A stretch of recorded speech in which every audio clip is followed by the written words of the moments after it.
Diego Garcia இந்திய பெருங்கடலுக்கு மத்தியில் இருக்கக்கூடிய ஒரு சின்ன தீவு. இந்த தீவு மொரிஷியஸுக்கு சொந்தமானது. ஆனால் இதை இப்போ கண்ட்ரோல் பண்ணிக்கிட்டு இருக்கிறது யார் அப்படின்னா கிரேட் பிரிட்டன் ஆர் வெறும் பிரிட்டன் அப்படின்னு கூட நம்ம சொல்லலாம். பிரிட்டன் அதோட கொலோனியல் இரால இந்த டியேகோ கார்சியா அப்படின்ற ஒரு தீவை அவங்களோட கட்டுப்பாட்டுக்குள்ளே கொண்டு வந்தாங்க. அதற்கப்புறம் பல வருடங்கள் கடந்தாலும் இது இப்போ வரைக்கும் பிரிட்டனுக்கு சொந்தமான ஒரு தீவாக தான் இருக்குது. இந்த தீவை எதற்கு கடல் தாண்டி கண்ட்ரோல் பண்ணிக்கிட்டு இருக்காங்க அப்படின்னு பார்த்தீங்கன்னா, இந்த தீவில் இருக்கக்கூடிய விமானப்படை தளம் ஆர் நேவல் பேசஸ் இதற்காண்டி தான் இந்த தீவை கண்ட்ரோல் பண்ணிக்கிட்டு இருக்காங்க. மற்றும் இந்த தீவில் யூகேவுக்கு சொந்தமான விமானங்கள் மட்டுமே கிடையாது, அமெரிக்காவுக்கு சொந்தமான கடற்படை விமானங்களும் இந்த தீவில் தான் இருந்துகிட்டு இருக்கு. அது மட்டும் இல்லாமல் ஈரானுக்கு எதிராக தாக்குதல் நடத்துறதுக்காண்டி B-2 ஸ்பிரிட் பாம்பர்ஸ், அதாவது உலகத்தோட அதிநவீன ஸ்டெல்த் பாம்பர் ஏர்கிராஃப்ட்ஸ் எல்லாத்தையும் இந்த டியேகோ கார்சியாவில் தான் கொண்டு வந்து நிறுத்தியிருந்தாங்க அமெரிக்கன்ஸ். அந்த அளவுக்கு ரொம்ப முக்கியமான இடம் தான் இது. வெறும் ஏர்கிராஃப்ட்ஸ் மட்டும் இல்லாமல் அமெரிக்காவோட அணு ஆயுதம் கொண்டு போகக்கூடிய நியூக்ளியர் பலிஸ்டிக் மிசைல்ஸ் சம்மரீன்ஸுக்கு தேவையான எரிபொருள் மற்றும் அந்த க்ரூ மெம்பர்ஸுக்கு தேவையான உணவுப் பொருட்கள் இது எல்லாத்தையுமே எடுத்துக்க சப்ளை பண்ணக்கூடிய ஒரு இடமாகவும் டியேகோ கார்சியான்றது இருக்குது. ஸோ டியேகோ கார்சியான்றது எந்த அளவுக்கு யூகேவுக்கும் அமெரிக்காவுக்கும் முக்கியம் அப்படின்றது உங்களுக்கு புரிஞ்சிருக்கும். அண்ட் சமீபத்தில் இன்டர்நேஷ்னல் கிரிமினல் கோர்ட்டில் இந்த டியேகோ கார்சியா பிரிட்டன் இல்லீகலாக ஆக்குபை பண்ணிக்கிட்டு இருக்காங்க, இது மொரிஷியஸுக்கு சொந்தமான ஒரு டெரிட்டரி அப்படின்னு சொல்லி கோர்ட்டில் கேஸ் போட்டு இப்போ மொரிஷியஸுக்கு சாதகமாக தீர்ப்பு வந்திருக்கு. அப்போது லாவை ஃபாலோ பண்ணக்கூடிய இந்த மேற்கு நாடுகள், ரூல் ஆஃப் த லா அப்படின்னு சொல்லக்கூடிய இந்த நாடுகள் இந்த இன்டர்நேஷ்னல் கோர்ட் சொன்ன அந்த தீர்ப்பை ஒத்துக்கிட்டு தான் ஆகணும். அதன்படி பிரிட்டன் என்ன பண்ணியிருக்காங்க அப்படின்னா மொரிஷியஸ் கிட்டேயே இந்த தீவை திருப்பி கொடுத்துடலாம். ஆனால் இந்த தீவில் இருக்கக்கூடிய மிலிட்டரி பேசஸுக்கு 99 வருஷத்துக்கு லீஸை எடுத்துகிட்டு நம்ம திருப்பி கொடுக்கலாம் அப்படின்னு சொல்லி ஒரு அக்ரிமெண்ட் ஒன்று மொரிஷியஸ் கூட போட்டிருக்காங்க. அந்த அக்ரிமெண்ட்டுமே கிட்டத்தட்ட முடிவுக்கு வந்துருச்சு. ஸோ மொரிஷியஸுக்கு இந்த டியேகோ கார்சியா அப்படின்ற தீவு போய் சேர்ந்துடும். ஆனாலும் 99 வருஷத்துக்கு அந்த தீவில் இருக்கக்கூடிய இராணுவ படைத்தளங்களை ஒரு இன்ச்சு கூட நகர்த்த மாட்டாங்க யூகே மற்றும் அமெரிக்கா.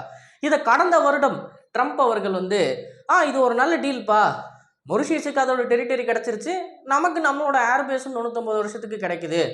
இதற்கு முன்னாடி இந்த மொரிஷியஸ் தீவு அதாவது மொரிஷியஸுக்கு சொந்தமான இந்த தீவு எப்போ வேணும்னாலும் நம்ம கையை விட்டு போகலாம் அப்படின்ற பயம் இருந்துக்கிட்டே இருந்தப்ப இப்போ லீகலாகவே பார்த்தீங்கன்னா ஒரு 99 வருஷம் கான்ட்ராக்டை போடுறது அப்படின்றது ஒரு நல்ல விஷயமாக தான் நான் பார்க்குறேன் அப்படின்னு ட்ரம்ப் அவர்கள் வரவேற்றிருப்பார் போன வருஷம்.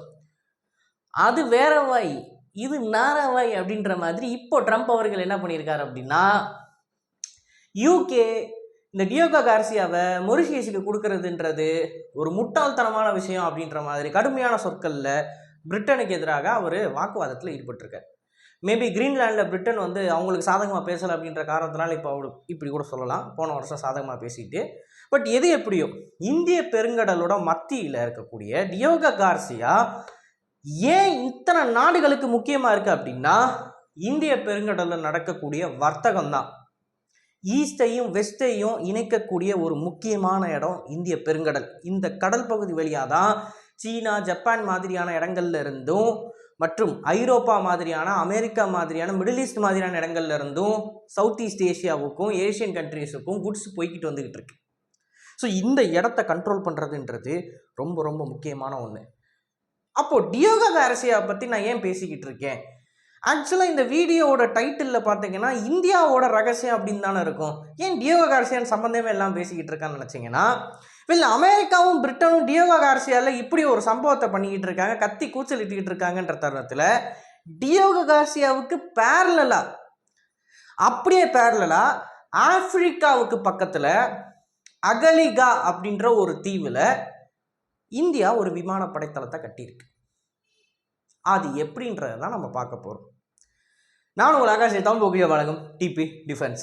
2015 வருடம் மொரிஷியஸ் கூட இந்தியா ஒரு ஒப்பந்தம் ஒன்று போடுது. அந்த ஒப்பந்தத்தில் மொரிஷியஸுக்கு ஏகப்பட்ட இன்ஃப்ராஸ்ட்ரக்சரை டெவலப் பண்ணி கொடுக்கறதுக்காண்டி இந்த நிறுவனங்கள் முன் வராங்க. அதை இந்த அரசாங்கமும் அந்த அரசாங்கமும் ஒரு மெமரண்டம் ஆஃப் அண்டர்ஸ்டாண்டிங்கின் மூலமாக ஒப்பந்தமாக மாற்றுறாங்க. அப்போ அகலிகா அப்படின்ற ஒரு தீவோட பெயர் அப்படின்றது வருது. இந்த தீவில் சுமாராக 350 பேர் இருக்காங்க. இதில் பெருசாக ஒன்றுமே கிடையாது, வெறுமனே அந்த 350 பேரும் மீன் பிடிக்கிறது மற்றும் அந்த தீவில் தென்னை மரங்கள் வளர்த்து அந்த தேங்காவை எக்ஸ்போர்ட் பண்ணி தான் அவங்களோட வாழ்வாதாரத்தை தேடிக்கிட்டு இருக்காங்க. இந்த தீவில் 900 மீட்டருக்கு ஒரு ரன்வே இருக்குது, ஒரு பழைய ஜெட்டி இருக்குது. இது ரெண்டுத்தையுமே இந்திய அரசாங்கம் என்ன பண்ணியிருக்கோம் அப்படின்னா, அந்த ஒப்பந்தத்தின் மூலமாக ஒரு புது ஜெட்டி ஒன்றை போட்டு பெரிய பெரிய கப்பல் அந்த தீவுக்கு சுலபமாக வந்துட்டு போகிற மாதிரி ஏற்பாடு பண்ணிட்டு, மற்றும் அந்த 900 மீட்டர் ரன்வேவை அப்கிரேட் பண்ணி கொடுத்து அந்த தீவோட பேசிக் இன்ஃப்ராஸ்ட்ரக்சர், ஹாஸ்பிட்டல், டிரான்ஸ்போர்ட் மாதிரியான விஷயங்களில் இந்தியாவில் இருக்கக்கூடிய தனியார் நிறுவனங்கள் பண்ணி கொடுப்பாங்க. இதற்கான அமௌண்ட்டை வந்து இந்திய அரசாங்கம் கொடுப்பாங்க. ஸோ அந்த நாட்டில் உள்ள பேசிக் இன்ஃப்ராஸ்ட்ரக்சரை டெவலப் பண்ணுறதுக்கு இந்திய அரசாங்கம் பணம் கொடுக்குது. இதுதான் 2015 போடப்பட்ட ஒப்பந்தம். இதெல்லாம் ஒரு பக்கம் போய்கிட்டு இருக்கிறப்ப 2019 வருஷம் அந்த தீவில் வாழ்கிற 350 மக்களுக்கு ஒரு விஷயம் வியடாப்படுது. என்னன்னா, அங்கே இருக்கிறதே 350 பேர். இந்த 350 பேருக்கு 900 மீட்டர் ரன்வேன்றதே போதுமானதாக இருக்கும். 900 feet runway is more than enough for turboprop planes. ஆனால் 3000 மீட்டருக்கு ஒரு ரன்வே ஒன்று கட்டிக்கிட்டு இருக்காங்க. இந்த 3000 மீட்டர் ரன்வேன்றது எதற்கு 350 பேர் இருக்கிற ஒரு தீவுக்கு அப்படின்னு சொல்லி அங்கே இருக்கிற மக்களுக்கு ஒரு குழப்பம் ஏற்படுது. அது மட்டும் கிடையாது, இந்த ஜெட்டி அப்படின்றதையும் பெருசு பண்ணுறாங்க. மற்றும் அந்த ரன்வேயை சுற்றி நிறைய கன்ஸ்ட்ரக்ஷன்ஸ், ஏகப்பட்ட பில்டிங்ஸ் வருது. இவ்வளவு பில்டிங்ஸு, இவ்வளவு பெரிய ரன்வே மற்றும் இந்த ஜெட்டின்றது வந்து சின்ன சின்ன கப்பல் வந்துட்டு போகிறதுக்கு தான் மாடர்னைஸ் பண்ணி தரணும். ஆனால் பெரிய பெரிய கார்கோ வெசல் வந்து நிற்கிற மாதிரி ஒரு 10,000 டன் 15,000 டன் கார்கோ வெசல் வந்து நிற்கிற அளவுக்கு பெரிய ஜெட்டியாக கட்டிக்கிட்டு இருக்காங்க. என்ன இது எதுவும் சரியாக படலையே அப்படின்னு சொல்லி அங்கே இருக்கிற மக்கள்லாம் சந்தேக பார்வையோடு பார்த்தாங்க. இதற்கு பிபிசி மற்றும் அல்ஜசரா மாதிரியான நியூஸ் சேனல்ஸ்லாம் வந்து அந்த நியூஸை பிக்கப் பண்ணி அந்த நாட்டுக்குள்ளே போய் இன்வெஸ்டிகேஷன் ஜேர்னலிசம் பண்ணுறப்ப அவங்களுக்கு கிடைச்சது என்னன்னு பார்த்தீங்கன்னா, 2018 21 வரைக்கும் அந்த தீவில் பயங்கரமான கன்ஸ்ட்ரக்ஷன்ன்றது நடந்திருக்கு. இந்த கன்ஸ்ட்ரக்ஷன் எல்லாத்தையும் பண்ணது யார் அப்படின்னா, ஒரு இந்தியாவை சேர்ந்த தனியார் நிறுவனம். இந்த தனியார் நிறுவனத்துக்கும் இந்திய அரசாங்கத்துக்கும் ஏதாவது சம்மந்தம் இருக்கா அப்படின்னு பார்த்தப்ப, இந்த தனியார் நிறுவனத்துக்கு ஆல்ரெடி சுமாராக $350 மில்லியன் இந்தியா கிட்ட இருந்து போயிருக்கு அப்படின்றது இந்தியாவோட பட்ஜெட்டை வந்து நம்ம வருஷம் வெளியிடுவோம் தெரியுமா, அதுலேருந்து அவங்களால கண்டுபிடிக்க முடிஞ்சிச்சு. அப்போது இந்திய அரசாங்கம் எதற்கு 3000 மீட்டர் ரன்வே கட்டுறாங்க, இத்தனை பில்டிங்ஸ் கட்டுறாங்க அப்படின்னு சொல்லி பார்க்குறப்ப அவங்க இன்னும் நோண்டி போனாங்கன்னா, அந்த பகுதிக்கு அடிக்கடி இந்திய கடற்படையை சேர்ந்த அஃபீஷியல்ஸ், உயர் அதிகாரிகள் வந்துட்டு போகிறத அந்த நாட்டில் இருக்கக்கூடிய லோக்கல்ஸ், அந்த 350 பேர் இருக்காங்க பார்த்தீங்கன்னா, அவங்க வாக்கு மூலமாக தெரிவிச்சிருக்காங்க. ஸோ இங்கே வெறுமனா வந்து இந்தியன் ஒர்க்கர்ஸ்லாம் வந்துட்டு போகிறது கிடையாதுங்க. சுமாராக 350 பேர் இருக்கிற அந்த தீவில் 1000 இந்தியன் ஒர்க்கர்ஸ் இருக்காங்க. கிட்டத்தட்ட 3 மடங்கு அதிகமாக இந்தியன்ஸ் இருக்காங்க வேலை செய்கிறதுக்கு மட்டும். அது போக இந்தியன் கடற்படையை சேர்ந்த அஃபீஷியல்ஸ் யூனிஃபார்மில் வந்துட்டு போகிறாங்க, எங்களுக்கு என்னமோ இது சந்தேகமாக இருக்குது அப்படின்னு சொல்லி அவங்களோட அந்த வாக்குமூலத்தையும் வாங்கி இந்தியாவில் இருந்து போயிருக்கிற அந்த ஃபண்டையை ஒட்டு மொத்தமாக வச்சு பார்க்குறப்ப தான் அவங்களுக்கு ஒரு விஷயம் தெரிய வருது. அகலிகா தீவுகளில் இப்போ நம்ம பண்ணிக்கிட்டு இருக்கிற இன்ஃப்ராஸ்ட்ரக்சர் எல்லாமே இந்திய கடற்படை தளத்துக்கு தேவையான இன்ஃப்ராஸ்ட்ரக்சர். போன வருஷம் கூட இந்த ரன்வேவை இனாகிரேட் பண்ணிவிட்டு பிரைம் மினிஸ்டரும், நம்ம நாட்டோட பிரைம் மினிஸ்டரும், மொரிஷியஸோட பிரைம் மினிஸ்டர்ஸும் வீடியோ காலில் பேசியிருப்பாங்க. அதில் கூட இதற்கு பின்னாடி எந்த ஒரு மறைமுகமான விஷயமும் கிடையாது, இது வெறுமான இன்ஃப்ராஸ்ட்ரக்சருக்காண்டி மட்டும்தான் அப்படின்னு சொல்லிக்கிட்டு இருந்தாங்க. ஆனால் கடைசியாக இது வந்து இதுக்கு தான்ப்பா அப்படின்னு சொல்லி ப்ரூவ் பண்ணுற விதமாக இந்திய கடற்படையை சேர்ந்த P-8I பொசைடான் விமானம் அகலிகா தீவில் லேண்ட் ஆச்சு. 3000 மீட்டருக்கு ரன்வே கட்டினது இப்போ தான் உலகத்தில் இருக்கிறவங்களுக்கு தெரிய வந்துச்சு. அந்த ரன்வேலேருந்து ஆப்ரேட் ஆகிக்கிட்டு இருக்கிறது P-8I பொசைடான். இந்த ஏர்கிராஃப்டை பற்றி நான் உங்களுக்கு சொல்லணும் அப்படின்ற அவசியம் கிடையாது. உலகத்தோட அதிநவீன சம்மரின் ஹண்டிங் பிளாட்ஃபார்மாக இன்னைக்கு தேதியில் இருந்துக்கிட்டு இருக்கு.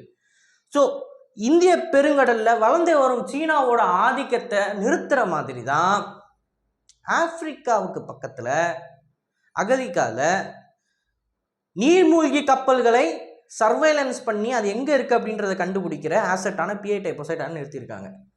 அது மட்டும் கிடையாது, அந்த ஜெட்டி எதற்காண்டி அப்படின்னு பார்த்தீங்கன்னா, இந்தியாவோட போர்க்கப்பல்கள், இந்தியாவோட டெஸ்ட்ராயர்ஸ் மற்றும் ஃப்ரிகேட்ஸ் எல்லாமே வந்து அந்த பகுதியில் டாக் பண்ணி அந்த போர்க்கப்பலுக்கு தேவையான உணவுப் பொருட்களையோ இல்லை அப்படின்னா ஆயுதங்களையோ ரீப்ளனிஷ் பண்ணிக்க முடியும்.